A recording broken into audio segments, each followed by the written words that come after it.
Hello hi welcome to my channel moms melt magic. ఈరోజు అయితే ఒక మంచి వీడియోతో మీ ముందుకైతే వచ్చేసాను. నేను ఇంట్లో ఇన్స్టెంట్గా షాంపూ ఎలా తయారు చేసుకుంటానో అనేది ఈ వీడియోలో చూపిస్తాను. మంత్లీ 1 టైం 2 టైమ్స్ అయితే ఇలా చేసుకొని తలస్నానం అయితే చేస్తే చాలా మంచిది హెయిర్ గ్రోత్కి లేకపోతే డాండ్రఫ్కి.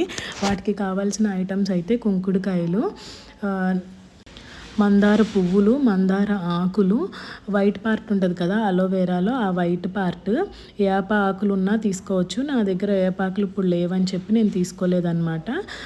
వాటర్ ఏమో రైస్ మనం 2 టైమ్స్ కడుక్కుంటాం కదా, బియ్యం కడుక్కొని నానబెట్టుకున్న వాటర్ ఉంటాయి కదా, అవి 1 గ్లాస్ తీసుకోవాలి. అవి మొత్తం కలిపి పొయ్యి మీద బాయిల్ చేసుకోవాలన్నమాట. ఒక 15 మినిట్స్ బాయిల్ చేసుకుంటే ఆ కుంకుడుకాయలు అంతా మెత్తగా అయిపోతుంది. దాంట్లో ఉన్న పల్ప్ అంతా వాటర్లోకి దిగిపోతుంది.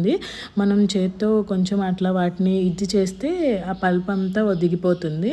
మనం స్ట్రైనర్లో పెట్టుకొని ఆ స్ట్రైనర్ యూస్ చేసుకొని ఆ వాటర్ అంతా కిందకి ఎక్స్ట్రాక్ట్ చేసుకోవాలి. అవి షాంపూ వాటర్ అనమాట. ఇది మంత్లీ 2 టైమ్స్ యూస్ చేస్తే చాలా ఎఫెక్టివ్గా వర్క్ చేస్తుంది.